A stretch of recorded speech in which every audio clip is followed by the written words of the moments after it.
तमाशबीनों से कवि ने किन लोगों की ओर उन्होंने संकेत किया है? तो कवि ने तमाशबीनों शब्द द्वारा उन लोगों पर व्यंग किया है जो कविता के मर्म की अपेक्षा, यानी कविता का जो मूल भाव है उसकी अपेक्षा उसकी भाषा पर ज्यादा ध्यान देते हैं, भाषा को सजाने में पड़े रहते हैं, उन लोगों पर व्यंग किया है। कवि को किस बात का डर था? कवि को इस बात का डर था कि कहीं भाषा को प्रभावशाली बनाने के चक्कर में उसकी बात प्रभावहीन ना हो जाए। चूड़ी मर जाने का क्या आशय है? चूड़ी मर जाने का आशय है कि जैसे चूड़ी बेकार हो जाने पर पेच जो है वो कसा नहीं रहता, वो घूमने लगता है, ना वो कस पाता है ना वो मजबूत रह पाता है। तो उसी प्रकार भाषा पर जब बहुत बल दिया जाता है तो उसका कविता का जो मर्म है वो बेकार हो जाता है। कवि ने हार मानकर क्या किया? कवि ने हार मानकर पेच को लकड़ी में कील की तरह ठोक दिया। जैसे लकड़ी में कोई पेच हम कसते हैं और वो खराब हो जाता है तो क्या करते हैं, उसको ठोक देते हैं कील की तरह।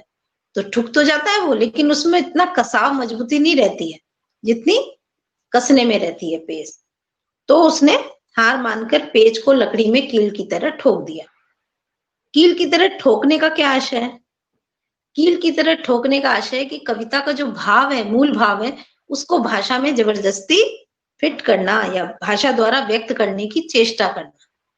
कविता के मूल भाव को कठिन भाषा के द्वारा ही व्यक्त करना, चाहे वो समझ में आए चाहे ना आए। पेज को कील की तरह ठोकने का परिणाम क्या हुआ?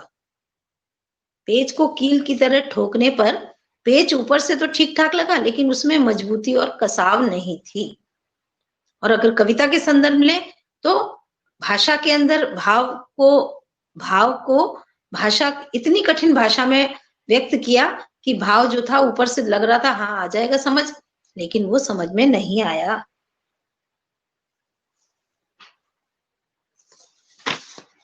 ये हो गए आपके क्वेश्चन आंसर्स। तो आज इतना काफी है, मेरे ख्याल आ गया होगा आपको समझ में।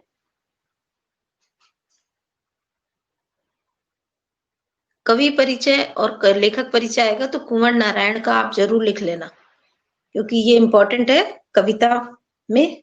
कुंवर नारायण सिंह के व्यक्तित्व या जीवन परिचय से संबंधित जो आता है ना, ये आपके दिया हुआ है ना, आगे पाठ परिचय में पढ़ लेना, इंपॉर्टेंट है, ये आ सकता है कुंवर नारायण का। अब चलते हैं हम लोग गद्य भाग का नया चैप्टर आज स्टार्ट करते हैं। गद्य भाग का एक रह गया है, मैं और मैं निबंध। एक कविता में भी एक कविता रह गई है आपकी लास्ट, सुभद्रा कुमारी चौहान किसकी है देखते हैं। हाँ, सुभद्रा कुमारी चौहान की मेरा नया बचपन, है ना। तो इसके बाद ये कंप्लीट हो जाएगी बुक, फिर संवाद सेतु पढ़ेंगे और संवाद सेतु के बाद ग्रामर वगैरह। निबंध पत्र ये आप लोग अपना डेली पढ़ो एक और याद करो, बार बार कहती हूँ मैं, क्योंकि उसकी प्रैक्टिस आपको करनी है। पढ़ोगे तभी आपको याद होगा और लिख पाओगे एग्जाम में। मैं देखती हूँ निबंध नहीं पढ़ते हो बिल्कुल भी।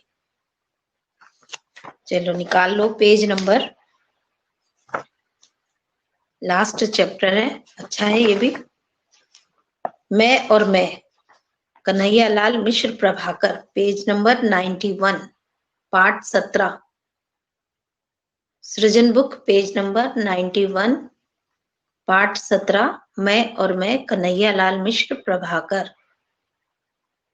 Ready? Ready all of you?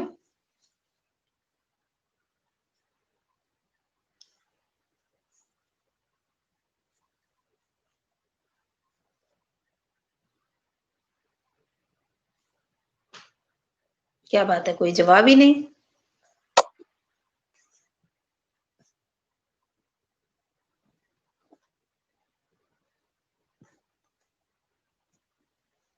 ठीक है, अब मैं पढ़ रही हूँ लेखक परिचय।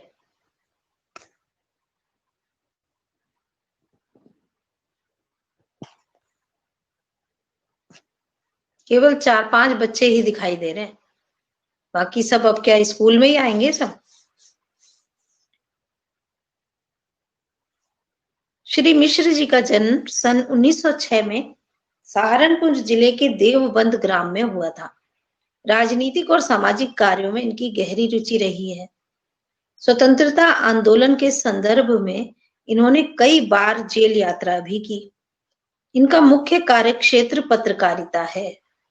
यूं तो ये ज्ञानोदय के संपादक भी रहे, किंतु इनकी साहित्य साधना विशेषतः नया जीवन मासिक के संपादन प्रकाशन के रूप में व्यक्त हुई है।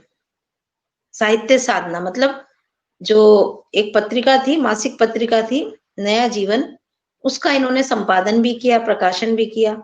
उसी में इन्होंने अपने साहित्य साधना यानी अपने लेख या निबंध या जो भी लिखा उसमें लिखा। ललित निबंधों के क्षेत्र में इन्होंने अनवरत योग दिया है, यानी नए नए तरीके से निबंध, नए तरीके का निबंध जो थे वो इन्होंने बहुत लिखे। इनके प्रमुख निबंध संग्रह हैं जिंदगी मुस्कुराई, माटी हो गई सोना, बाजे पायलिया के घुंघरू और दीप जले शंख बजे, आकाश के तारे, धरती के फूल, ये इनके लघु कथा संग्रह हैं। पत्रकार होने के नाते इन्होंने कई रिपोर्टाज भी लिखे। इनके रिपोर्टाज क्षण बोले कण मुस्काए शीर्षक कृति में संकलित है। रिपोर्टाज यानी किसी की घटना का आंखों देखा वर्णन करना रिपोर्टाज कहलाता है। रिपोर्ट के ऊपर, रिपोर्ट शब्द से बना है रिपोर्टाज, यानी किसी घटना का बिल्कुल आंखों देखा हाल प्रस्तुत करना कहलाता है रिपोर्टाज। अब पाठ परिचय पे आते हैं। प्रस्तुत निबंध प्रभाकर जी की जिए तो ऐसे जिए शीर्षक कृति से लिया गया है। इसमें लेखक ने यह प्रतिपादित किया है, बताया है कि प्राय मनुष्य दूसरों के विषय में सोच समझकर दुखी सुखी होता रहता है। उसका प्राथमिक कर्तव्य यह है कि वह अपने विषय में सोचे, अपने कर्तव्य का पालन करे और निरंतर कर्मरत बना रहे। यानी वो कह रहे हैं इंसान की प्रवृत्ति है कि वो दूसरों के बारे में सोचता है और दुखी सुखी होता है, कभी सुखी होता है, कभी दुखी होता है। और लेखक कह रहे हैं कि उसका पहला फर्ज है, पहला कर्तव्य है कि वो अपने बारे में सोचे, अपने कर्तव्य का पालन करे और कर्मशील रहे, कर्म करता रहे। कर्तव्य करने के साथ साथ उसे अहंकार का बोझ नहीं लादना चाहिए। आगे वो कह रहे हैं कर्तव्य तो करो, लेकिन कर्तव्य करने में अहंकार नहीं आना चाहिए कि नहीं मैं तो अपना करता हूँ, मैं तो सेल्फ डिपेंड हूँ, ऐसा कुछ नहीं। तो अहंकार नहीं आना चाहिए, क्योंकि अहंकार घृणा का पिता है। अगर आपके अंदर अहंकार आया तो समझ लो घृणा भी आएगी आएगी, क्योंकि घृणा का पिता अहंकार है और घृणा जीवन की संपूर्ण ऊंचाइयों की दुश्मन है। तो और अगर जिसके मन में घृणा है, सॉरी, तो समझो संपूर्ण जीवन की ऊंचाइयां हैं, उन सब की वो दुश्मन है। घृणा जिसके मन में है वो फिर बुलंदियों पे, ऊंचाइयों पे नहीं पहुंच सकता। अतः घृणा से बचना चाहिए। लेखक ने जो दूसरा संदेश दिया है वह यह है कि मनुष्य को जीवन के प्रति निष्ठा रखते हुए संघर्षों से घबराना नहीं चाहिए, निराश नहीं होना चाहिए, क्योंकि निराशा कर्म की गति रोक देती है और नया और ताजा अनुभव नहीं करने देती।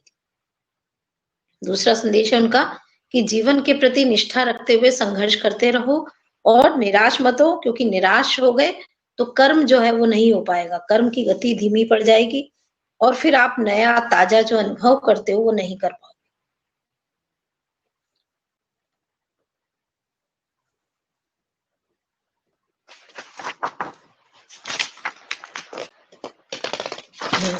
अब पाठ शुरू हो रहा है, मूल पाठ।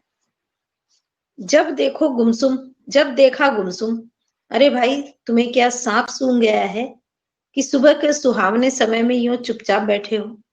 तुमसे अच्छे तो देवी कुंड के कछुए ही हैं कि तैरते नजर तो आ रहे हैं। उठो, दो चार किलकारियां भरो और अंगीठी के पेट में गोला डालो, जिससे अपना भी पेट गरमाए। ओहो, तुम कहाँ से आ टपके इस समय? कोई कितने ही गंभीर मूड में हो, विचारों की कितनी ही गहराइयों में उतर रहा हो, तुम्हारी आदत है बीच में आ कूदना और फैलाने लगना लंत रानियों के लच्छे एक के बाद एक। यह सच है कि यह बहुत बुरी आदत है।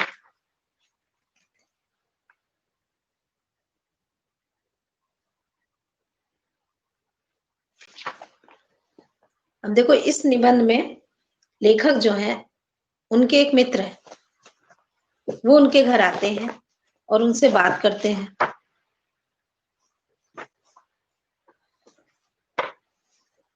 एक मिनट।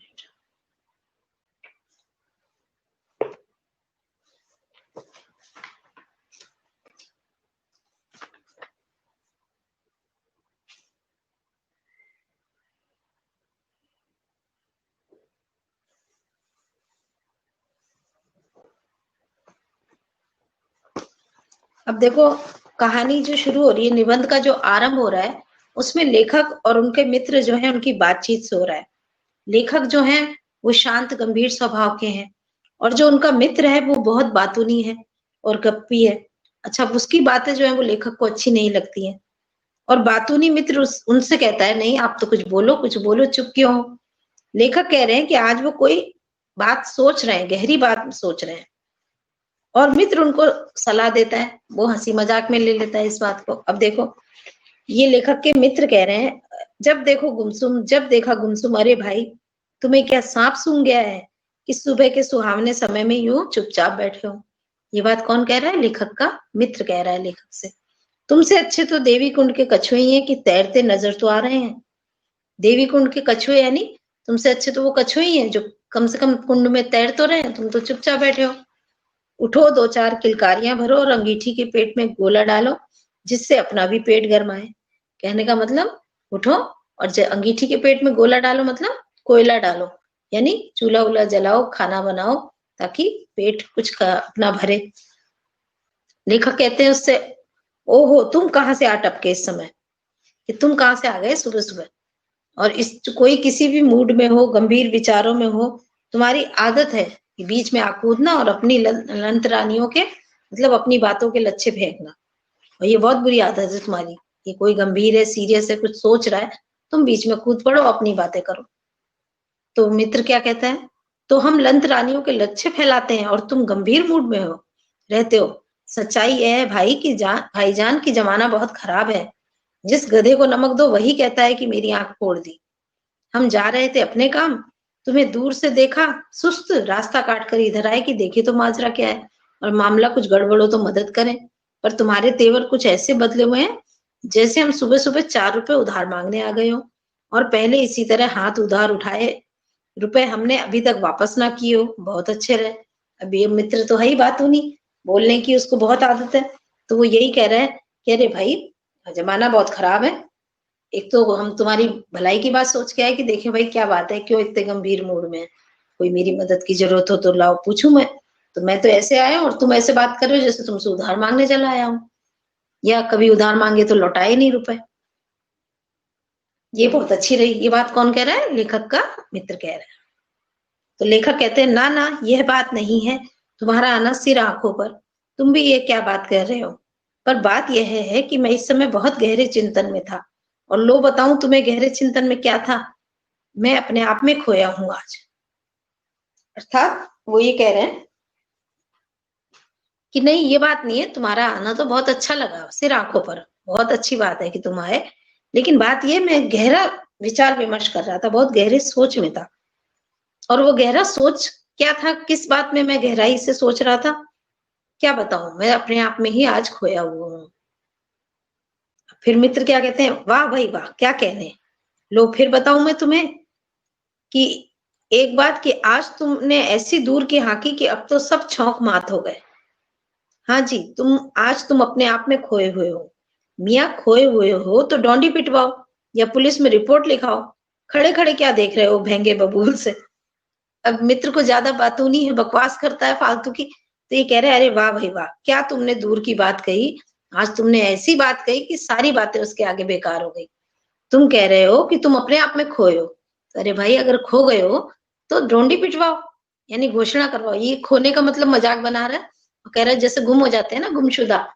तो तुम खो गए हो, तुम खुद ही बता रहे हो तुम खो गए हो, तो पुलिस में रिपोर्ट लिखाओ ना कि तुम खो गए हो, या डोंडी पिटवाओ मतलब घोषणा करवाओ। जब कोई चीज होती है ना तो घोषणा करवाई जाती है ना कि अरे जिस किसी को ये मिला हो यहाँ पहुंचा दें। तो इस तरीके से वो उसकी हंसी उड़ा रहा है और कह रहा है, खड़े खड़े क्या देख रहे हो भेंगे के बबूल से, यानी भेंगे बबूल से मुझे क्या देख रहे हो, तुम जाके रिपोर्ट लिखवाओ कि तुम खो गए हो पुलिस में। तुम तो अजीब आदमी हो। मैं कह रहा हूँ संत स्वभाव एक गहरी बात, और तुम उड़ा रहे हो गुटप्पे। अब लेखक फिर उसको कहता है कि तुम भी अजीब आदमी हो, मैं तो एक संत स्वभाव की गहरी बात कह रहा हूँ कि मैं गहरे विचार विमर्श में हूँ, गहरे चिंतन में हूँ, और तुम अपने गप्पे फोड़ रहे हो, उसमें गप्पे हाँक रहे हो। पर बात यह है कि पढ़ाई के लिए एक पैसा कभी किसी मास्टर को तुमने दिया नहीं। अकल आए भी तो कहाँ से? लेखक अब व्यंग कर रहा है उस पर कि भाई तुम भी क्या करो, तुमने पढ़ाई लिखाई तो की नहीं, पढ़ाई लिखाई के लिए एक पैसा भी किसी टीचर को तो दिया नहीं, तो तुम्हें पढ़ाई लिखाई आएगी कहाँ से, अकल कहाँ से आएगी? लो, फिर मैं आज तुम्हें तुम्हारे ही जैसों की एक कहानी सुनाता हूँ। उसे सुनकर तुम समझोगे कि कैसे आदमी अपने आप में खोया जाता है। यानी वो कह रहा है ऐसे तो तुम समझोगे नहीं, तुम्हें अकल तो है नहीं, कभी स्कूल तो गए नहीं। तो ऐसा है, मैं तुम्हें आज एक कहानी सुनाता हूँ, लेखक कह रहे हैं ये कहानी सुनाता हूँ, फिर तुम्हें पता चलेगा कि आदमी कैसे अपने आप में खोया रहता है। तो कहानी सुना दूं, मैं स्टार्ट करूं? कहानी तो है काफी बड़ी, चलो सुनो। 5 आदमी आपस में गहरे दोस्त थे, करने धरने को कुछ नहीं, खाने को दोनों समय रोटी और पीने को भंग चाहिए। पांचों पक्के भंगड़ी, पिए और धुत पड़े रहे। यानी कहानी लेखक सुना रहा है अपने मित्र को कि 5 आदमी आपस में बहुत पक्के दोस्त थे, करने धरने को कुछ नहीं, तो खाने के समय रोटी खाते हैं और पीने के लिए उनको भांग चाहिए, और भांग पी के नशे में धुत। एक दिन कहीं मंदिर में बैठे घोट रहे थे कि पांचों की स्त्रियां इकट्ठी होकर जा पहुंची और लगी दिल के गुबार निकालने। यानी पांचों एक जगह बैठे भांग घोट रहे थे मंदिर में कहीं, तो पांचों की पत्नियां वहां पहुंची और अपने अपने मन की भड़ास निकालने लगी, गुस्सा करने लगी। जो 10-5 आदमी वहां और थे, उन्होंने भी इन स्त्रियों की बात का समर्थन किया। दूसरे लोग जो वहां खड़े थे, उन्होंने भी हाँ में हाँ मिलाई औरतों की। बड़ी बेइज्जती हुई और पांचों ने कहीं परदेश में जाकर रोजगार करने का फैसला लिया। अब इतनी बेइज्जती हो गई सबके सामने, तो पांचों मित्रों ने कहा कि अब तो अपन कहीं बाहर चलते हैं परदेश, और पैसा कमाते हैं और रोजगार करेंगे बाहर जाके। पांचों चल पड़े। चलते चलते आपस में सलाह की कि भाई होशियारी से चलियो, कहीं रास्ते में ऐसा ना हो जाए कि सांझ हो जाए और जरा गहरी और कोई खोया जाए, और लौट कर उसकी घरवाली को क्या जवाब देंगे। मतलब आपस में एक दूसरे को सलाह कर रहे हैं कि भाई जरा होशियारी से चलना, कहीं ऐसा नहीं हो सांझ हो जाए, रात शाम हो जाए, और इतनी शाम हो जाए कि आपस में कोई खो जाए, हम में से कोई गुम हो जाए, तो हम उसकी घरवाली को जाके क्या जवाब देंगे फिर। कुछ दूर गए, रात हुई, एक मंदिर में पढ़कर सो गए। सुबह उठते ही तब पाया कि भाई पहले गिन लो, सब चौकस भी हैं। तो मतलब रात होने लगी तो एक मंदिर में ठहर गए और वहीं पर रात बिताई। जब सुबह हुई, उठे, तो सोचा चलो सबसे पहले गिन ले एक दूसरे को कि कहीं कोई कम तो नहीं हो गया, कोई गायब तो नहीं हो गया, सब चौकस भी हैं, सब ठीक है। उनमें से एक ने सबको गिना, 1 2 3 4, फिर गिना 1 2 3 4, जोर से चिल्लाकर कहा, अरे भाई, अरे हम तो घर से 5 चले थे, ये तो रात भर में 4 ही रह गए। दूसरे ने दोबारा सबको गिना, पर वे ही 4। तीसरे ने गिना, तब भी 4। मामला संगीन हो गया और तब पाया कि लौटकर घर चले, शायद 5वां आदमी रात को घर लौट गया हो। यानी वो पांचों आदमी जो थे रात में रुक गए थे और गिनते, और 1 2 3 4 सब एक दूसरे को गिनते, अपने को गिनते ही नहीं, 4-4 गिनते, और बोले अरे लगता है 5वां घर चला गया, चलो अब वापस घर चले।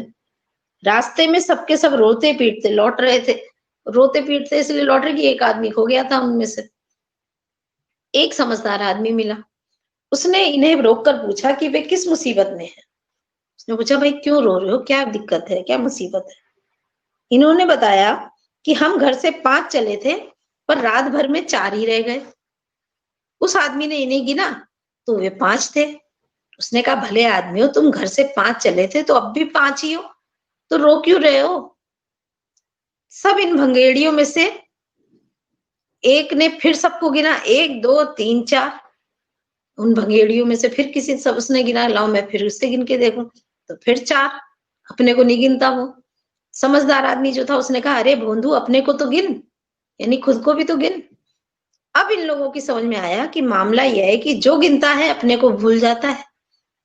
वही हाल मेरा हो रहा है कि मैंने घर की सोची, पड़ोसी की सोची, देश की सोची और यूँ समझो कि दुनिया भर की बातें सोच मारी, पर अपनी बात भूल गया और कभी ये ना सोचा कि आखिर मेरा मेरे प्रति क्या कर्तव्य है और क्या अधिकार है।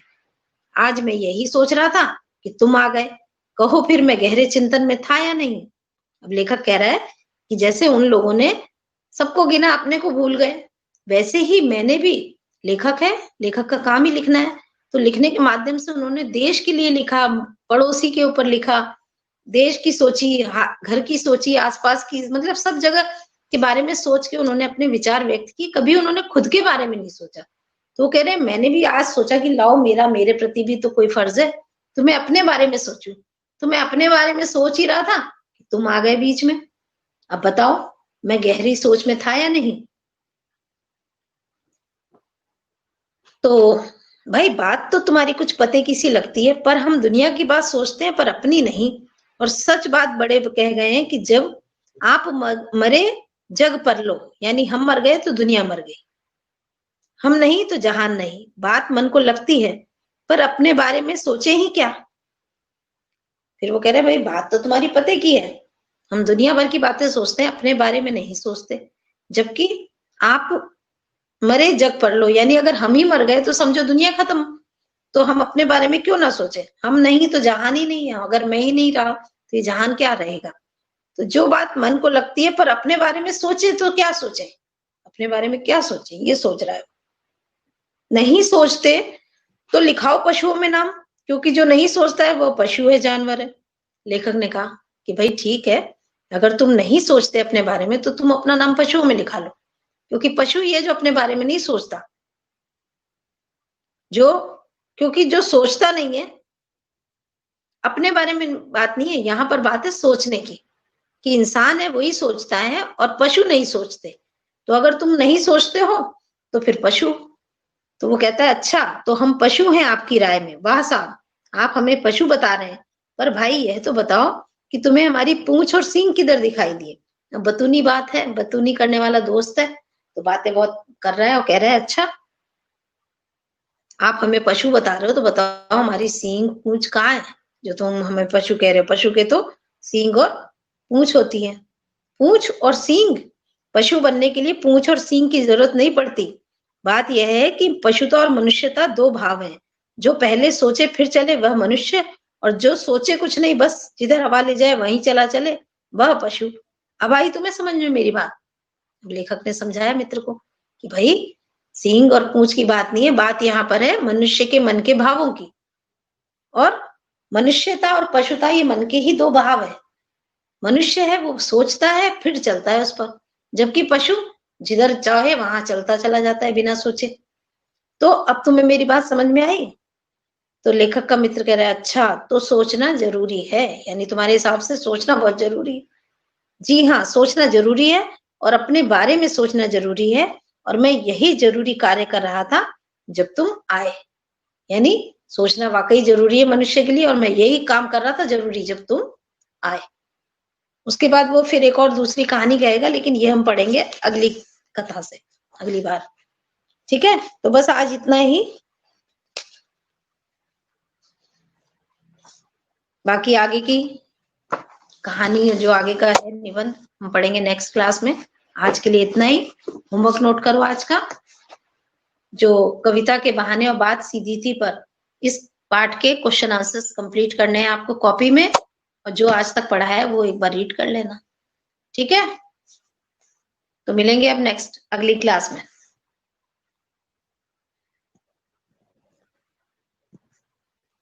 चलो ठीक है, okay, bye, see you in next class.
बाकी सब कहाँ गए आज?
Good morning everyone. How you all? कैसे हो भाई सब?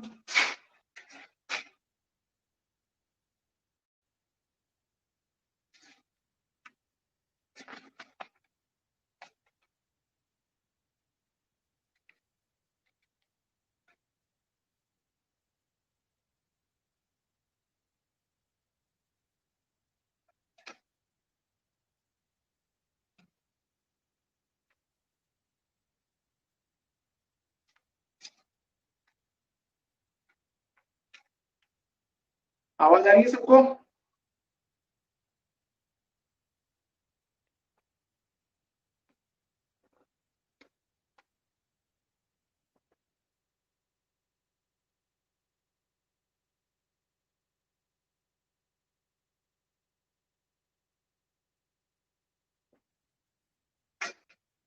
आवाज आ रही है क्या भाई सबको?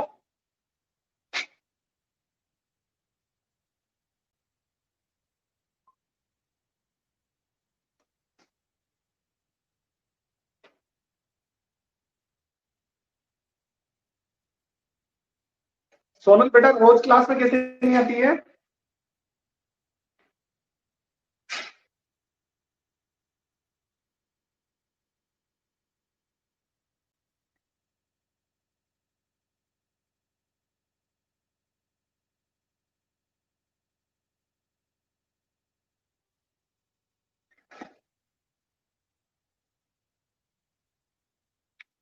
रोज क्लास क्यों नहीं लेती है, ये पूछ रहा हूँ।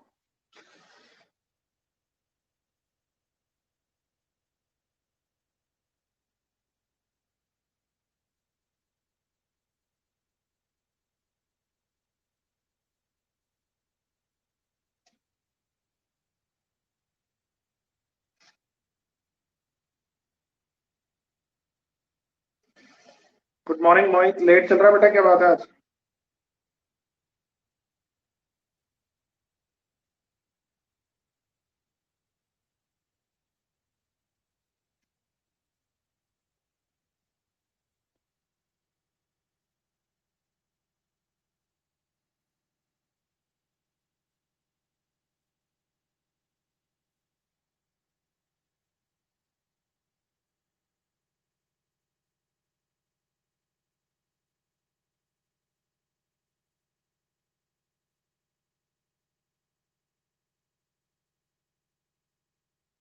ओके, तभी आज बच्चे कम है लॉगिन प्रोग्राम में।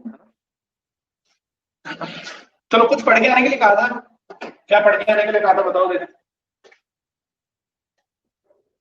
कुछ टॉपिक्स पढ़ के आने के लिए कहा था मैंने तुम्हें शायद, इसका कहा था ना बेटा, कौन कौन से डिजीजेस के बारे में पढ़ने के लिए कहा था। चंचल तो याद है, वेरी गुड।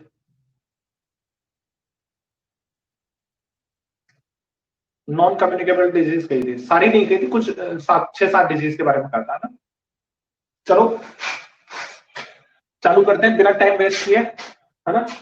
पहली डिजीज के बारे में बात करते हैं। पहली डिजीज है, उसका नाम है हमारा कैंसर। पहली डिजीज जो है उसका नाम है हमारे कैंसर, ठीक है। देखो कैंसर एक नॉन इन्फेक्शियस डिजीज है, मतलब एक इन्फेक्टेड पर्सन से हेल्दी पर्सन को नहीं हो सकती। मान लो कोई पर्सन है जो इन्फेक्टेड है, उससे किसी हेल्दी पर्सन को ये डिजीज ट्रांसमिट नहीं की जा सकती, हेल्दी को ट्रांसमिट नहीं की जा सकती। हेल्दी पर्सन को क्या नहीं किया जा सकता, बीमार नहीं बनाया जा सकता। लेकिन स्टिल इसकी number of patients day by day increase होते जा रहे हैं। Number of patients day by day increase ही होते जा रहे हैं। कारण बहुत सारे हो सकते हैं, उसके रीजंस क्या हो सकते हैं, बहुत सारे हो सकते हैं।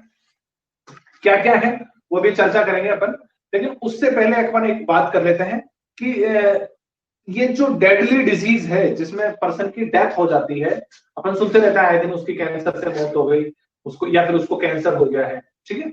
तो इसकी अलग अलग स्टेजेस हैं, कौन सी स्टेज पे डायग्नोस होता है, क्या इसके सिम्टम्स होते हैं, कितने टाइप्स के होते हैं, आज सारी चीजें इस पे खुल के चर्चा करते हैं। इस डिजीज को अच्छे से समझने की कोशिश करते हैं। नॉर्मल सी बात है, कैंसर एक ऐसी डिजीज है जिसमें जो कंट्रोल्ड सेल ग्रोथ है वो कंट्रोल में नहीं रहती। तो वो हमारे नंबर ऑफ सेल्स क्या रहती है, डेली मर जाती है। जैसे अपन ने एक बात सुनी है कि आरबीसीज की लाइफ है वो 120 डेज होती है। आरबीसीज की जो लाइफ होती है वो 120 डेज होती है। इट मींस 120 दिन बाद में मर जाएंगे। तो उसके लिए अपने को क्या चाहिए, न्यू आरबीसीज बनते रहना चाहिए। न्यू आरबीसीज को क्या होना चाहिए, फॉर्म होना चाहिए। तो बेन मैरो में लगातार क्या होती रहती है, बोन मैरो में लगातार आरबीसीज बनती रहती है, लेकिन कंट्रोल रहती है। जैसे 100 आरबीसीज की डेथ हो जाएगी आज, तो उसके लिए 100 रिप्लेसमेंट ही चाहिए, 100 तक ही रिप्लेसमेंट चाहिए। ऐसे हमारी हर सेल होती है, हमारी स्किन की, हेयर की, मतलब बॉडी के जितने भी ऑर्गन्स हैं उनमें सब में ये चीज चलती रहती है। जितनी सेल मरेंगी उतनी ही नहीं बन जाती है। इस कंडीशन को तो हम कंट्रोल कंडीशन कहते हैं। लेकिन कुछ अनसर्टेनिटी की वजह से ये पावर अपनी मिसयूज होने लगती है। सेल्स की जो रिफॉर्म होने की या रीजनरेट होने की जो पावर है वो मिसलीड हो जाती है, मिसगाइड हो जाती है। उस कंडीशन को हम क्या कहते हैं, कैंसर कहते हैं। उसमें ये नंबर ऑफ जो सेल था ना, जो नई सेल 100 ही बननी चाहिए थी, वो अगर 200 या 300 या फिर उससे भी ज्यादा बनना चालू हो जाए तो उस हिस्से में स्वेलिंग आना स्टार्ट हो जाएगी। नंबर ऑफ सेल्स बढ़ेगी तो पर्टिकुलर ऑर्गन फूल जाएगा, गांठ जैसी स्ट्रक्चर बन जाएगी, वहां पे ट्यूमर बन जाएगी। उस स्ट्रक्चर को हम, उस कंडीशन को हम क्या कहते हैं, कैंसर कहते हैं। ये कैंसर अलग अलग ऑर्गन का है, अलग अलग सेल्स का है। हर सेल्स में कैंसर नहीं होता है, हर सेल में कैंसर नहीं होता है, लेकिन ये एक सेल से दूसरे सेल में ट्रांसमिट हो सकता है। तो अलग अलग सेल्स की लेवल का है, तो उसके लिए अपन पता करते हैं कौन कौन सा लेवल है, कौन कौन सी सेल्स में होता है। पहला है carcinoma cancer, type first cancer, carcinoma cancer. अगर कैंसर हमारी एपिथेलियल सेल्स में हो जाए, सेल्स अलग अलग टाइप की हैं, one of them is epithelial cells.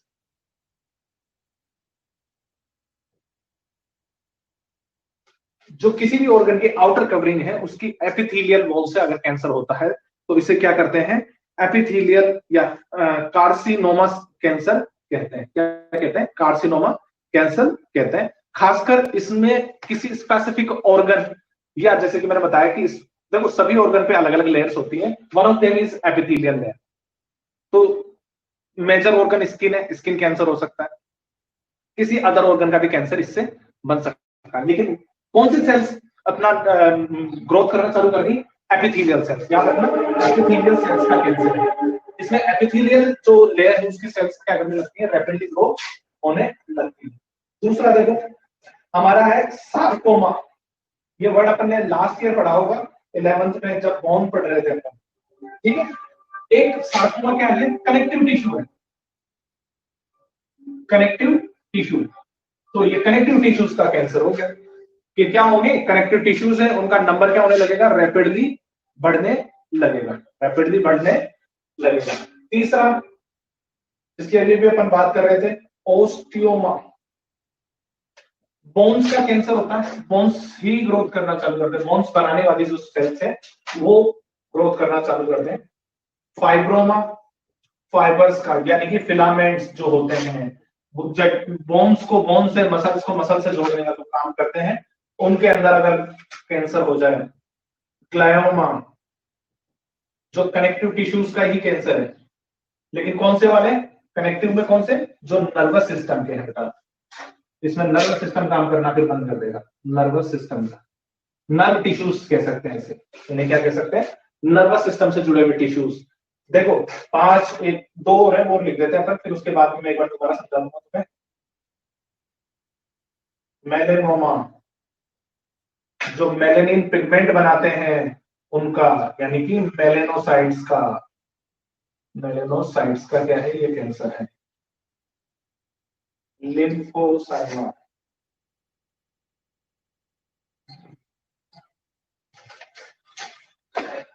तो ये लिम्फ सेल्स का कैंसर है, लिम्फेटिक जो सेल्स होती है उनका। देखो समझो, देखो कार्सिनोमा एपिथेलियल सेल्स, जैसे कि मैंने तुम्हें बताया आउटर वॉल के ऊपर पाई जाती हैं, तो उनका कैंसर हो सकता है। किसी को आवाज नहीं आ रही हो, सुनाई नहीं दे रहा हो, बोर्ड नहीं दिखा रहा हो, तो बता देना तुरंत, है ना।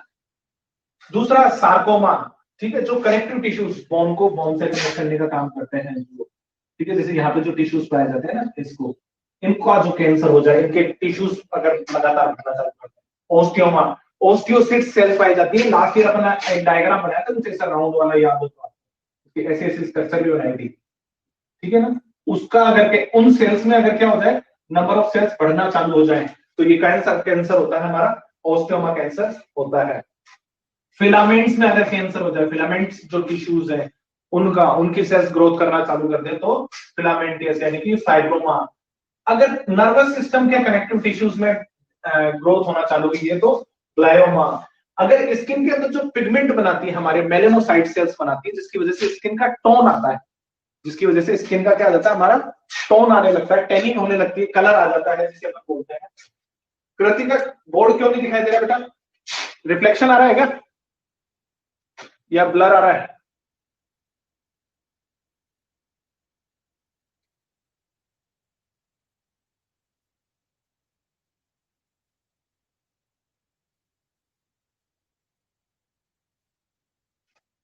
एक सेकंड, रिफ्लेक्शन का तो ट्रीटमेंट है अपने पास में।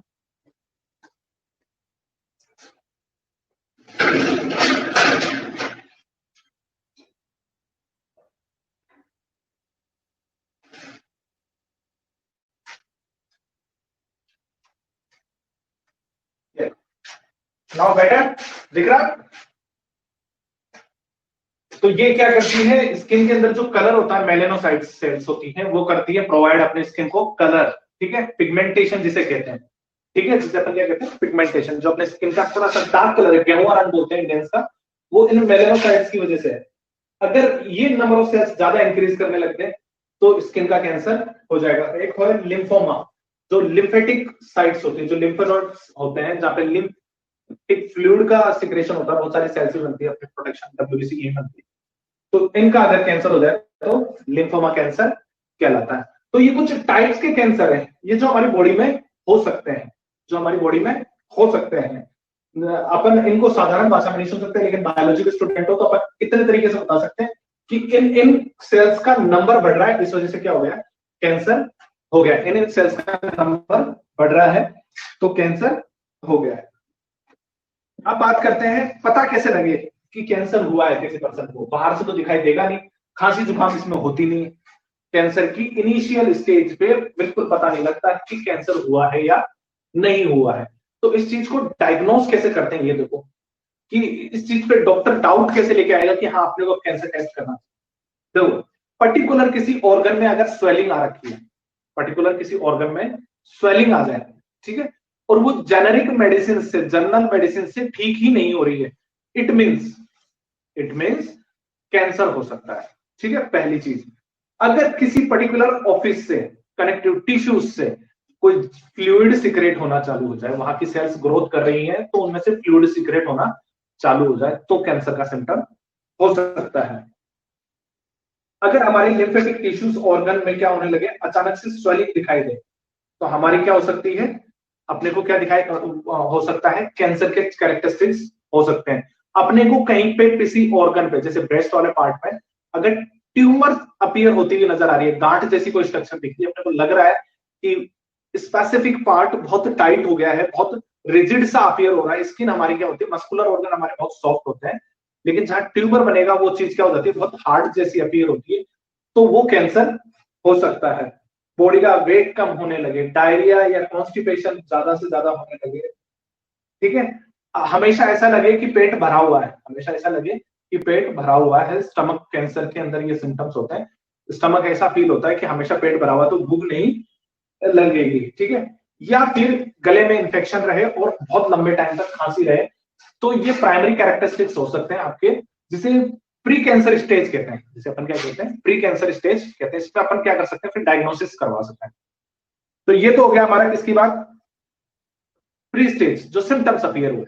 अब ट्रीटमेंट कैसे लें, ट्रीटमेंट के लिए पहले अपने को क्या करवाना होता है, डायग्नोसिस करवानी होती है। क्या करवानी होती है, डायग्नोसिस करवानी होती है। उसके लिए अलग अलग थेरेपीज है हमारे पास में, ठीक है। कोई कैंसर डायग्नोस हुआ तो उसमें क्या करते हैं, स्पेसिफिक सेल्स की ग्रोथ को नोटिस किया जाता है।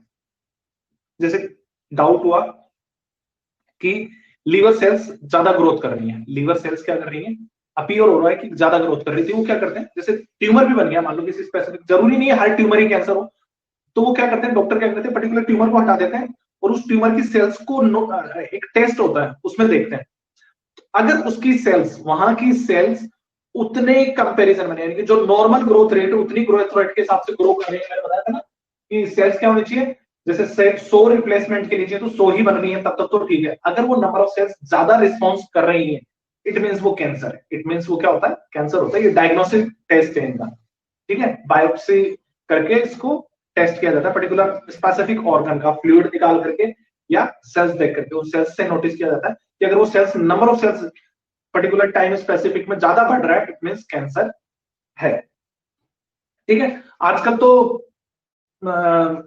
फ्लोरोसेंट सेल्स भी आ गई हैं, जिसमें अपन क्या करते हैं, सेल्स के अंदर क्या करते हैं, पिगमेंट डाल देते हैं जो फ्लोरोसेंट होता है, जैसे शाइनिंग होता है ना, चमकते हैं।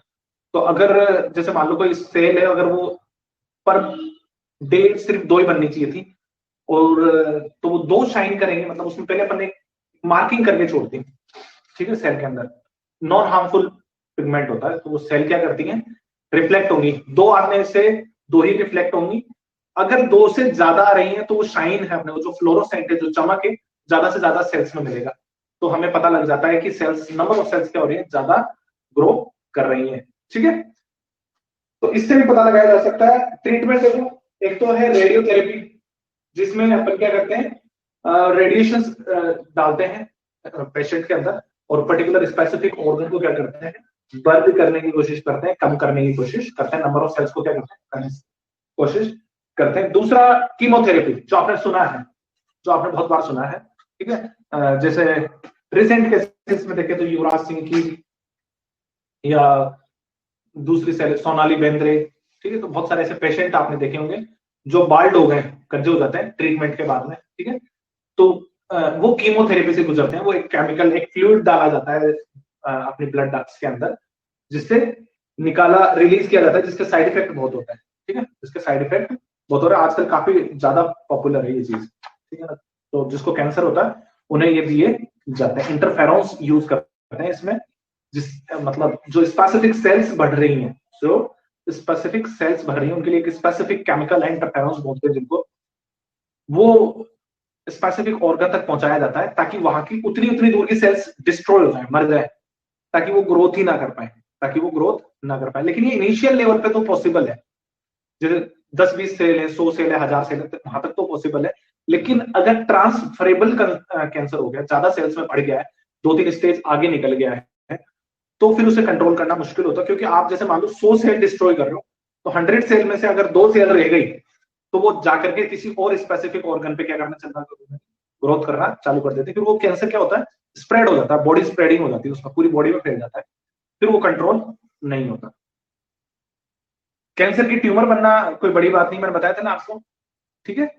अपनी बॉडी में लगातार ट्यूमर्स बनती रहती है, लेकिन वो लगातार मेल्ट भी हो जाते हैं, सेल्स हमारी क्या करती है, उसे डाइजेस्ट भी हो जाती है। लेकिन किसी स्पेसिफिक ऑर्गन में लगातार ट्यूमर बनी हुई है, बड़े ट्यूमर, और वो बड़ी भी हो रही है साइज में, तो उसे कैंसर ट्यूमर कह सकते हैं। यानी कि ऐसा कह सकते हैं कि वहां की सेल्स ने अपनी सेंसिंग खो बैठी है।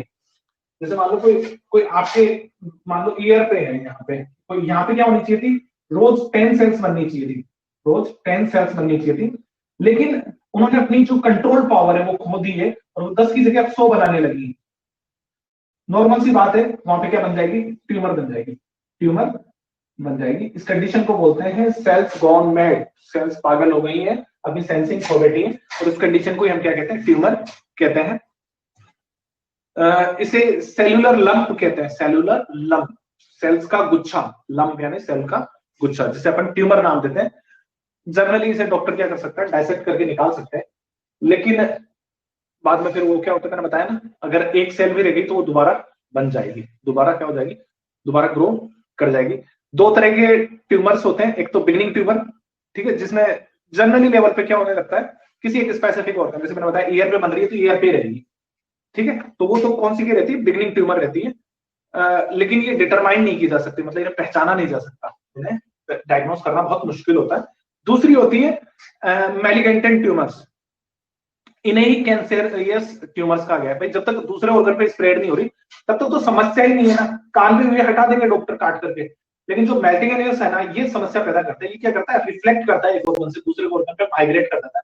पहले इस ईयर पे बना दी, थोड़े दिन माइग्रेट करके यहाँ थ्रोट पे बना देगा, फिर माइग्रेट करके हमारे शोल्डर पे, फिर हो सकता है चेस्ट या ब्रेस्ट दोनों पे बना दे, ठीक है। ऐसी कंडीशंस को क्या कहते हैं, मेटास्टेसिस स्टेज कहते हैं, और ये होती है हमारे लिए हार्मफुल, मौत देने वाली तो यही है, यही है ट्रेवल करवाने वाली, ठीक है। कैंसर होने का कारण सुन लो अब तुम, हर वो चीज जो तुम प्रतिदिन करते हो वो सब कैंसर वाली है। कैंसर का अगर कोई कारण पूछे कि what is the reason of cancer, what is the causing factor of cancer, everything that we do in our daily life, all are carcinogens. Watching TV, using mobile handsets, wearing plastic wears, eating food, everything is carcinogenesis. What is the mean of carcinogenesis? Something which can cause cancer is called carcinogenesis. हमारी जो lifestyle है, it's not good, ठीक है, हमारी lifestyle क्या नहीं है, इतनी अच्छी नहीं है। और ऐसा नहीं है कि लाइफस्टाइल अच्छी हो, ग्रामीण लोगों को क्या वो नहीं होता कैंसर, होता है, वो बहुत अच्छा खाते हैं, बहुत अच्छा पीते हैं, still they suffers from cancer. मैंने बता दिया ना, हर वो चीज जो अपन पूरी डेली लाइफ में करते हैं, कोल्ड ड्रिंक पीने से कैंसर होता है, मोबाइल चलाने से कैंसर होता है, गाड़ी पे बैठने से कैंसर होता है, टीवी देखने से कैंसर होता है, जो वुलन वियर्स होते हैं उनसे हो जाता है, मतलब बहुत सारी ऐसी चीजें जिनसे कैंसर हो सकता है। इसके अलावा नशा जो करता है, अल्कोहल कंजप्शन, स्मोकिंग, ड्रिंकिंग, गांजा लेना, चिलम लेना, जो भी जिस भी तरीके के नशे हैं, सब क्या है, कार्सिनोजेनिक होते हैं। इसके अलावा कभी आपने अगर डॉक्टर के पास करे हो, हिमालय जाने से भी नहीं बचेगा बेटा, वहां पे हो सकता है कोई ऐसा पेड़ हो जिसकी वजह से कैंसर हो सकता हो, ठीक है। तो कार्सिनोजेनिक से बहुत सारी यूवी रेज हैं, चलो ठीक है, कहीं भी जाओगे धूप तो पहुंचेगी, यूवी रेज हैं, सेल म्यूटेंट कर सकती हैं, सेल को बदल दिया उसका नेचर, बोल दिया कि सेल को हो जा पागल, वो ग्रोथ होना चालू हो जाएगी। एक्सरेज है, कभी तुमने एक्सरे करवाया, उससे भी हो सकता है। डीएनए की म्यूटेशन हो सकती है, अल्ट्रावायलेट रेज, यूवी रेज हो सकती है, केमिकल हो सकते हैं, बायोलॉजिकल फैक्टर हो सकते हैं। हो सकता है तुम्हारे ना नाना नानी दादा दादी में से किसी को कैंसर हो, तो वो अपने को गिफ्ट करके गए, जेनेटिक भी हो सकता है।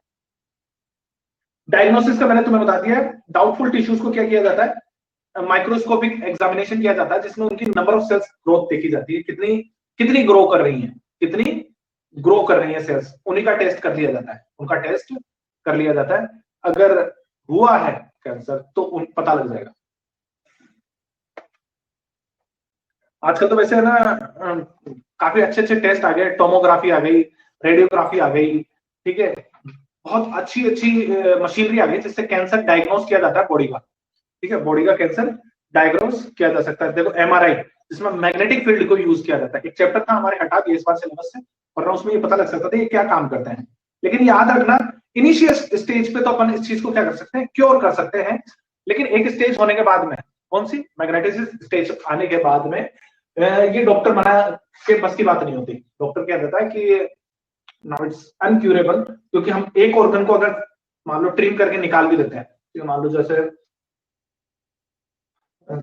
किसी लीवर में मान लो अगर कैंसर हुआ है, लीवर की सेल्स ग्रोथ करना होता है तो लीवर को हटा देते हैं। हाँ, it might be genetic also, ठीक है, it can be transfer to one generation to another generation, ठीक है। तो ये चीज हो गई अपनी किसके बारे में, कैंसर के बारे में। मैंने कहा था एलर्जी के लिए पढ़ के आने के लिए तुम्हें, एलर्जी, अस्थमा, हाइपरटेंशन के लिए नहीं बोला था, कैटरेक्ट, ग्लूकोमा, एम्फेसेमा, ये डिजीजेस तो मैं पढ़ के आने के लिए बोला था। पढ़ लिया था क्या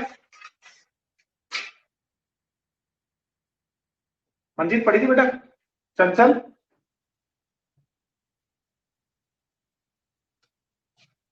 तो इस सेक्शन में से अगर किसी को कोई प्रॉब्लम है तो पूछ लो पहले, वरना फिर मैं जो बची हुई डिजीज है ना वो बता देता हूं।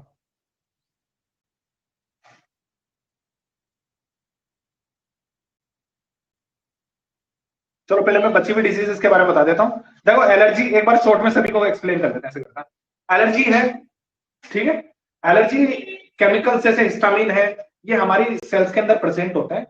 एलर्जी देखो किसी भी चीज से हो सकती है, बस हमारी बॉडी के अंदर एक स्पेसिफिक टाइप की एंटीबॉडी है जिसे अपन आईजीई बोलते हैं। जैसे क्या बोलते हैं, आईजीई,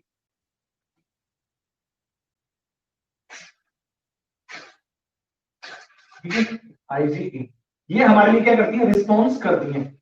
अब वो रिस्पॉन्स किस चीज के लिए कर सकते हैं, देखो एलर्जी तो किसी को किसी से भी हो सकती है, आदमी को आदमी से हो सकती है, आदमी को औरत से हो सकती है, औरत को आदमी से हो सकती है, कपड़ों से हो सकती है, खाना खाने से हो सकती है, आटे से हो सकती है, ग्लूटामिन है आटे में उससे होती है, ठीक है, दस्त से हो सकती है, झाड़ू लगाने से हो सकती है, प्लास्टिक से हो सकती है, दूध की प्रोटीन से हो सकती है, पालक से हो सकती है, वर्कर्स हैं उन्हें सीमेंट से हो जाती है। मतलब ऐसी कोई है चीज नहीं जिससे एलर्जी नहीं होती। लोगों को पोलन ग्रेन से भी होती है। तो एलर्जी के बहुत सारे काम तरीके हैं। एक हमारे बॉडी के अंदर एक एंटीबॉडी है, वो उसको क्या कर देती है, फिर रिस्पॉन्स करना चालू कर देती है। साबुन से भी हो जाती है, शैम्पू से भी हो जाती है। तो फिर वो अलग अलग सिम्टम्स अपीयर होते हैं, स्किन का रेड हो जाना, आईज का रेड हो जाना, छींके आना, ठीक है, खांसी आना, ये इसके क्या होते हैं, रिस्पॉन्सिंग सिस्टम होते हैं। और ये डिजीज भी लकी है, ये जेनेटिकली ट्रांसफर की जा सकती है, ठीक है। हो सकता है मम्मी को किसी चीज से एलर्जी हो तो बेटी को भी हो, या बेटे के भी हो जाए, ये जेनेटिकली पॉसिबल है। एलर्जी क्या हो सकती है, जेनेटिकली पॉसिबल हो सकती है। बस ट्रीटमेंट इसका सिंपल सा है, उस स्पेसिफिक थिंग से आपको क्या रहना होता है, दूर रहना होता है। जैसे दूध से किसी को प्रोटीन से एलर्जी, जैसे कैसीन दूध में जो प्रोटीन जाती है उससे एलर्जी, उसे खाने से उल्टी होने लग जाती है, तो उसे दूध पीना बंद करना पड़ेगा। सीधा सा समाधान, सरल सा, ठीक है। आगे समझ में ये तो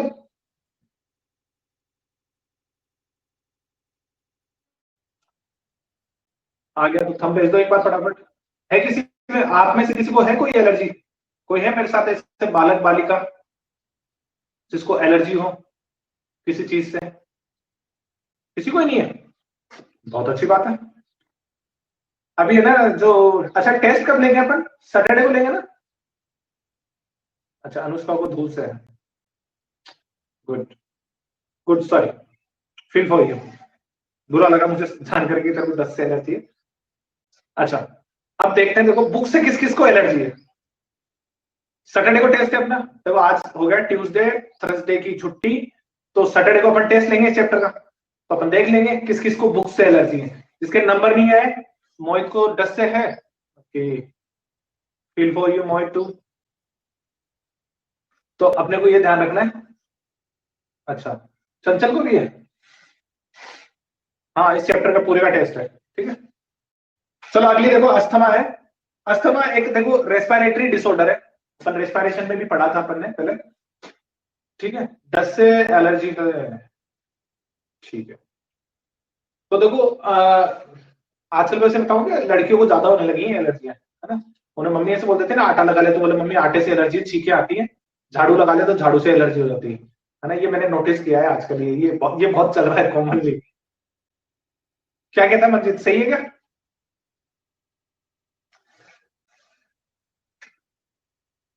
तो देखो ये एक रेस्पिरेटरी डिसऑर्डर है, अस्थमा की बात कर रहे हैं अपन।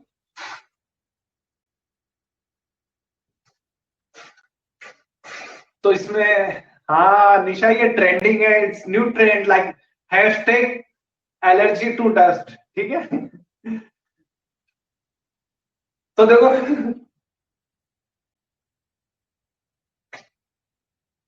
अस्थमा में जेनेटिक वो रेस्पिरेटरी डिसऑर्डर है, रेस्पिरेशन में क्या होने लगती है, प्रॉब्लम होती है, रेस्पिरेशन में क्या होने लगती है, प्रॉब्लम होने लगती है।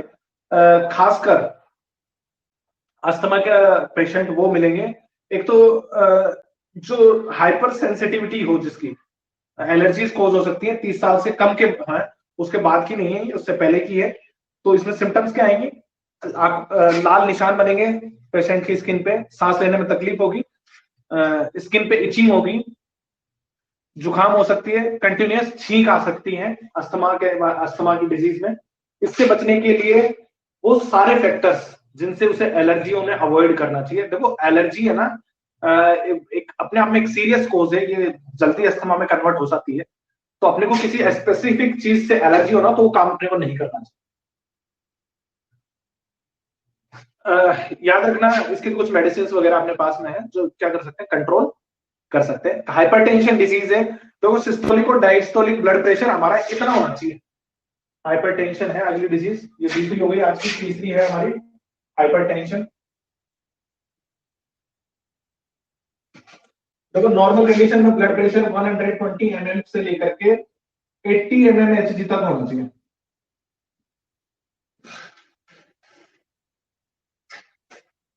ठीक है, अगर इससे ज्यादा ब्लड प्रेशर बढ़ जाए, ब्लड प्रेशर होता क्या है, ब्लड की डक्ट्स पे ब्लड के द्वारा डाला गया क्या, ब्लड का प्रेशर। ठीक है, ब्लड की डक्ट पे ब्लड के द्वारा डाला गया pressure, it should be systolic 120, diastolic 80। अब किसी कंडीशन की वजह से, किसी कारण से, वो कारण बहुत सारे हो सकते हैं, मैंने बताया ना, जैसे तुम्हारे नंबर देख करके, तुम्हारे जो टेस्ट के नंबर आते हैं ना, उसको देख करके तुम्हारे पापा की जो कंडीशन होती है वो भी एक हाइपरटेंशन सिचुएशन है। ठीक है, उनका ब्लड प्रेशर क्या होने लगता है, तेजी से बढ़ना लगता है। तुम्हारे जो दिन भर की हरकतें रहती है देख के तुम्हारी मम्मी का जो प्रेशर बढ़ रहा है, वो भी हाइपरटेंशन सिचुएशन है। ठीक है, ये सारी क्या करती हैं, बहुत सारी, देखो दिखने में बहुत छोटी है, दिखने में क्या है, बहुत छोटी सी अपेयर होती है, लेकिन ये क्या कर सकती है, सीरियस डिजीज कॉज कर सकती है।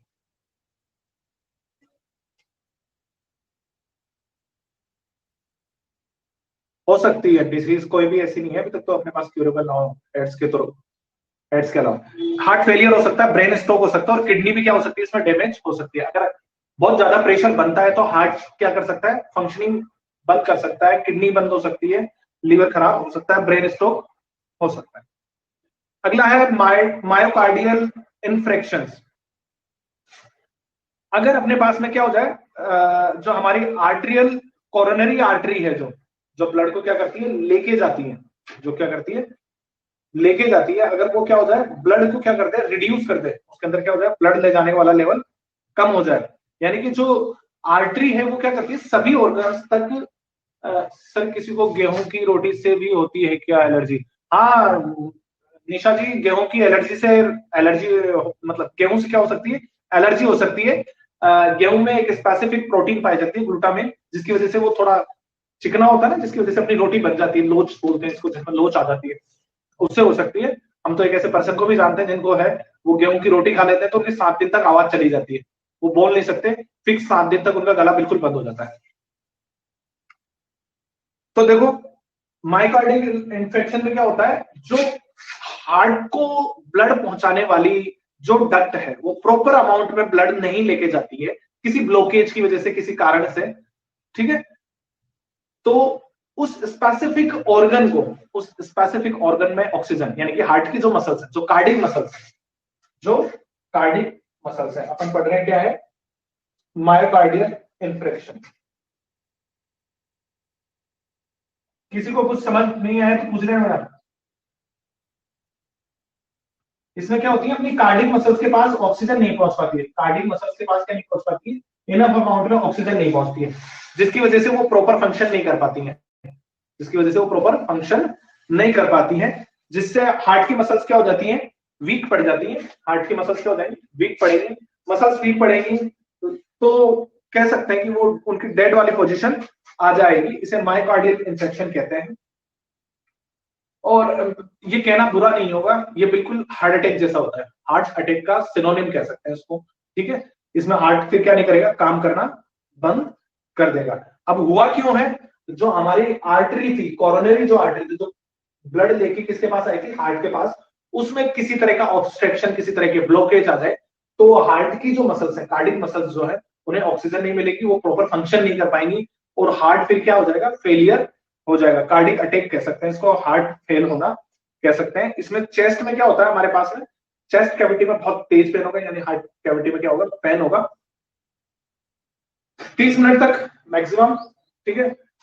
उल्टी हो सकती है, सांस लेने में तकलीफ हो सकती है, बॉडी में पेन हो सकता है, पूरी बॉडी में ये पेन क्या हो जाए, फैल जाए, और फिर लास्ट जो रास्ता है वो भगवान के पास जाने का, वो भी खुल सकता है, ठीक है। इस डिजीज में ये ना पेशेंट की क्या हो जाए, डेथ हो जाए, ठीक है। लास्ट डिजीज है अपने पास में, लास्ट नहीं है, 6 नंबर की डिजीज है, एम्फाइसेमा डिजीज है। ये जो हमारी पल्मोनरी डिजीज है, क्रॉनिक पल्मोनरी डिजीज है, जिसमें ह्यूमन की क्या हो सकती है, डेथ हो सकती है। ये खासकर होती है किसकी वजह से, स्मोकिंग और एयर पोल्यूटेंट्स की वजह से, जहां बहुत ज्यादा पोल्यूशन हो, इंडस्ट्रियल एरिया वगैरह होता है ना, उस जगह की डिजीज है। एम्फाइसेमा का मतलब ही क्या है, बहुत ज्यादा एयर का पाया जाना इसके लंग्स में, जिसकी वजह से हमारे लंग्स क्या हो जाते हैं, एनालास्टिक हो जाते हैं, लंग्स की साइज क्या हो जाती है, बढ़ जाती है। अगर देखो लंग्स में ज्यादा हवा चली जाएगी, लंग्स में अगर हमारे ज्यादा एयर चली जाए, देखो अपन ने लास्ट ईयर एक चैप्टर पढ़ा था ना, जिसमें अलग अलग वो थे, मेजरमेंट्स थे, सॉरी इसी साल पढ़ा है अपन ने रेस्पिरेटरी सिस्टम में, जिसमें अपन ने पढ़ा था, याद है क्या, ब्रीदिंग कैपेसिटी होती है, वाइटल कैपेसिटी होती है, ईआरवी होती है, एक्सपायरेटरी रिजर्व वॉल्यूम, ठीक है, आईआरवी होती है, इंस्पायरेटरी रिजर्व वॉल्यूम, कुछ ऐसा एक चैप्टर पढ़ा था, रेस्पिरेशन का चैप्टर है, उसमें अलग अलग लेवल लिख रखे हैं, ठीक है। टाइडल कैपेसिटी है, तो अगर उन कैपेसिटी से ज्यादा एयर हमारे लंग्स में चली जाए तो कौन सी कंडीशन होती है, एम्फाइसेमा। इसमें क्या होता है, लंग्स में वॉल्यूम जो एयर का होना चाहिए वो बहुत ज्यादा बढ़ जाता है, जिसकी वजह से हमारी जो एल्वोलाइज हैं, जो कैपिलरीज हैं हमारी एल्वोलाइज की, डक्ट की, ऐसे जो लास्ट में जो ये बैलून लाइक स्ट्रक्चर होती है, ये ब्रस्ट हो जाती है, फट जाती है, जिसकी वजह से, देखो मैंने बताया था कि इसकी लेयर है ना बहुत पतली होती है, बहुत पतली सी लेयर होती है, अगर ये पतली सी लेयर ब्रस्ट हो जाएगी ना, तो फिर रेस्पिरेशन नहीं होगा, फिर वो लंग्स डैमेज वाली कंडीशन आ जाएगी, और ऐसे में पेशेंट की क्या हो सकती है, डेथ हो सकती है, ऐसे में पेशेंट की क्या होती है, डेथ ही होती है, ठीक है। इससे गैस एक्सचेंज नहीं हो पाएगा, और आप और भगवान से मिलने के रास्ते सारे खुल जाएंगे, ठीक है।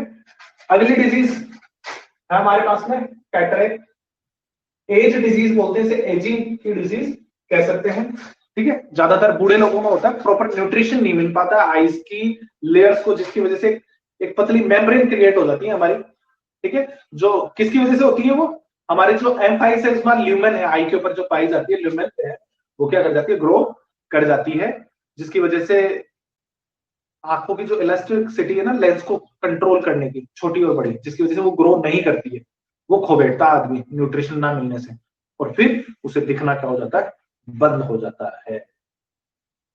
छोटा सा सर्जरी होती है आजकल, तो 5-10 मिनट लगता है मैक्सिमम, इसे हटाया जा सकता है। कैटरेक्ट, मोतियाबिंद जिसे कहते हैं अपन, सुना होगा ना ये डिजीज, तो पहले पढ़ी हुई है तुम्हारी कभी, कैटरेक्ट,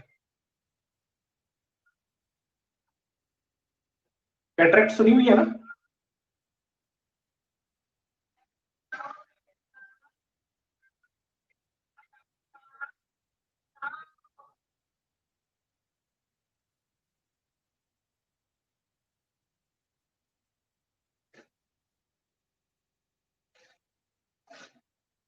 हाँ, वेरी गुड, कृतिका ने पढ़ी है, निशा ने भी पढ़ी है, सोनल पढ़ी है बेटा कभी कैटरेक्ट डिजीज, कौन सी क्लास में पढ़ी थी ये बताओ, 9, 10th और 11th, चलो नेहा ने 10th में पढ़ी है भाई, good. Sonal is with us और नॉट,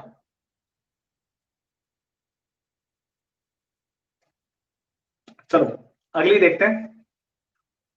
अगली है ग्लूकोमा डिजीज है, ये भी एक क्या है, आई डिजीज है, जो हमारे भारत में मिल जाती है। ये एक फ्लूइड प्रेशर है हमारे अंदर, आइस के अंदर दो तरह के फ्लूइड भरे रहते हैं, एक तो ब्रेटुअस फ्लूइड होता है और एक एक्वस ह्यूमर होता है। इनके जो बैलेंस प्रेशर होता है, अपन ने आई की स्ट्रक्चर पढ़ी थी, याद है क्या? अपन ने आई की स्ट्रक्चर पढ़ी थी, कुछ आई के अंदर ऐसी स्ट्रक्चर पढ़ी थी, याद हो तो आपको? इसमें एक फ्लूइड तो यहां भरा रहता है और एक फ्लूइड हमारे लेंस के और इसके बीच में भरा रहता है, ठीक है? ये सीलियरी मसल्स हो गई हमारी,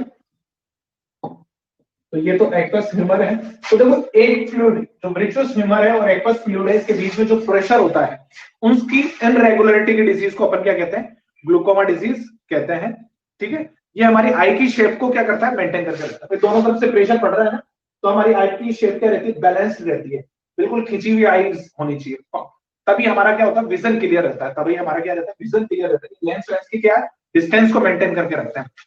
अगर किसी कारण से ये प्रेशर क्या हो जाए? इनरेगुलर हो जाए, मान लो कोई इनमें से एक फ्लूइड है, उसका नंबर बढ़ गया, ये फ्लूइड ज्यादा हो जाए, तो नॉर्मल सी बात है ये प्रेशर बाहर की तरफ देने लगेगा, या फिर ये वाला फ्लूइड बढ़ जाए, एक्वस ह्यूमर ज्यादा हो जाए, सॉरी ब्रेटुअस ह्यूमर ज्यादा हो जाए, तो ये इधर की तरफ प्रेशर ज्यादा देने लगेगा। ऐसी कंडीशन में एक सर्टेन लेवल तक तो ये क्या होंगी? लेवल मेंटेन कर लेंगे, इसके बाद में आई बॉल क्या हो जाएगी? एक्सपेंड हो जाएगी, वो कंट्रोल नहीं कर पाएगी, जिसकी वजह से हमारे आईज की डैमेज, मतलब आईज का जो विजन है वो क्या हो जाएगा? डैमेज हो जाएगा, जिसकी वजह से परमानेंट क्या हो जाती है? ब्लाइंडनेस हो जाती है। कईयों को हो जाती है डिजीज, जिसमें क्या होने लगता है, मतलब बहुत अच्छा अच्छा दिखता रहता है, सडन उनको दिखना कम होता है। जो आई बॉल है वो जितना प्रेशर मेंटेन कर सकते हैं तब तक तो कर लेती है, एक लेवल के बाद में वो प्रेशर क्या होता है? उनसे कंट्रोल नहीं है, तो वॉकआउट हो जाते हैं। वॉकआउट होना मतलब ये प्रेशर अनकंट्रोल्ड हो जाए, तो ये आई की जो मसल्स है वो डैमेज हो जाएंगी, और इस डैमेज कंडीशन को हम क्या कहते हैं? ग्लूकोमा कहते हैं, जिसमें आंखों से जीवन भर के लिए देखना क्या हो जाता है? बंद हो जाता है। आगे समझ में ये डिजीज बताओ, यहां तक किसी को कोई कंफ्यूजन है तो पूछ लो पहले, यहां तक किसी को कोई नहीं समझ में आया तो पूछ लो,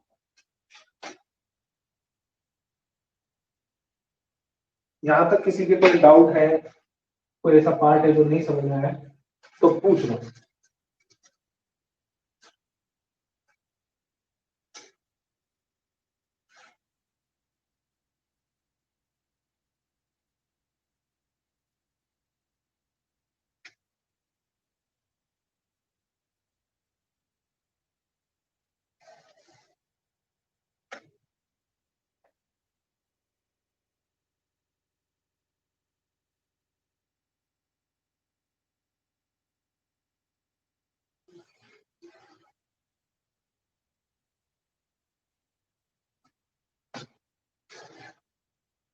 हाँ, सैटरडे को मेरे डाउट होंगे, वो तुम्हें क्लियर करने, टेंशन मत लो। एक और डिजीज है, उसे और एक्सप्लेन कर लेते हैं। एक और डिजीज बच गई है, उसे और एक्सप्लेन कर लेते हैं। देखो, आईज की ही मतलब आई डिफेक्ट की डिजीज है, आईज के डिफेक्शन की ही डिजीज है, जिसका नाम है स्ट्राबाइमस बाइसमस, ठीक है ना? स्ट्राबाइमस। इस डिजीज में होता है क्या? देखो, आपकी आईज को जो कंट्रोल कर सकते हो, देखो आप है ना, आई को ना हर डायरेक्शन में घुमा सकते हैं। एक बार ट्राई कर लो अपनी आईज को, सब अपना विजन क्या करते हैं अपन? लगभग 180 डिग्री तक देख सकते हैं, 180 डिग्री तक देख लेते हैं थ्रू आवर आईज, एक सर्टेन एंगल पे। उसके बाद हम 180 तक हम सिर्फ गर्दन घुमा करके देख सकते हैं, लेकिन हम अपनी आई को ऊपर से लेकर के नीचे तक राउंड घुमा सकते हैं। ये जो घुमाने वाली जो पावर है, ये लोकेशन जो ट्रेस कर लेते हो ना, जिधर देखना हो तो उधर। कई बार अपन जैसे एग्जाम दे रहे होते हैं, तो अपने को टीचर अगर सामने बैठा है तो किस तरीके से बिना गर्दन घुमाए देखना होता है, वो वाली कंडीशन की बात कर रहा हूँ, जिसमें आंखें आपकी 4 टेबल आगे बैठे बच्चे की कॉपी में होती है और नजर एक टीचर पे भी होती है, ठीक है? तो उस कंडीशन को अंदर क्या होता है? आपकी आई की जो 6 मसल्स है वो काम करते हैं, 6 मसल्स है, आई मसल्स है जो आपकी आईज की शेप को मेंटेन करके रखती है, ठीक है? 6 मसल्स एक साथ काम करते हैं बराबर। अगर किसी कारण से, किसी अननोन फैक्टर से, किसी रीजन से इनमें से एक भी मसल, इनमें से एक भी मसल या तो छोटी हो जाए या बड़ी हो जाए, हो सकता है, ठीक है? कोई भारत देश से कोई बड़ी बात नहीं है हमारे लिए, थोड़ा 19-20 का तो हमारा वैसे ही सोचा रहता है, एक भी मसल में 19-20 इधर हो जाए, छोटी हो जाए या बड़ी हो जाए, इस कंडीशन को हम क्या कहते हैं, स्ट्राबाइमस कहते हैं। इसमें क्या हो जाती है, आंखें महंगी हो जाती है। वो वाला गाना सुना, कहीं पे निगाहें और कहीं पे निशाना वाली कंडीशन हो जाती है, उसमें आंखों का विजन फोकस्ड नहीं रहता है, मतलब हल्की सी आइज क्या हो जाती है, डिफ्लेक्टेड हो जाती है, मतलब थोड़ी देखते किधर हो रहा है, चलती किधर हो रहा है। नॉन क्यूरेबल डिजीज है, ब्लाइंडनेस भी हो सकती है, अगर ज्यादा मसल्स क्या कर दें, काम करना बंद कर दें, तो इससे परमानेंट क्या हो सकता है, ब्लाइंडनेस हो सकती है। टेम्परेरी ब्लाइंडनेस भी हो सकती है और परमानेंट ब्लाइंडनेस भी हो सकती है। ठीक है, ये हो गई हमारा चैप्टर का काम खत्म। ठीक है, बीएसपीएस स्कूल वालों का तो सिलेबस खत्म हो गया, ये अपने ब्लू स्टार पूरी खत्म हो गई। ये 42 चैप्टर तक, मतलब ये एनिमल बायोलॉजी का जो पार्ट है वो पूरा खत्म हो गया। और अपने यूपीएस में कुछ चैप्टर्स बच गए हैं इसके बुक के, तो यहां तक किसी को कोई डाउट है तो बता दो, नहीं अपन सैटरडे को मिल रहे हैं इस चैप्टर के टेस्ट के साथ में।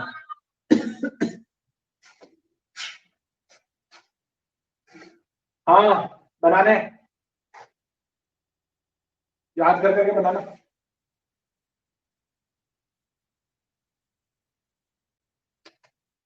किसी को कोई डाउट है तो पूछ सकता है। कॉपी का काम स्टार्ट करो बेटा, करना क्या है, नंबर उसी के ही है, इस बार तो नंबर कॉपी में मिलेंगे। चलो ओके देन, नहीं है तो डाउट आप क्लास को वॉकआउट कर सकते हैं। खुश रहें, सकरात अच्छे से बनाएं, ठीक है। छतों वतों पे ध्यान रखें चढ़ते वक्त, ठीक है। और डिसीज अभी खत्म नहीं है, उस चीज का ध्यान रखें, ज्यादा कांटेक्ट बनाएं।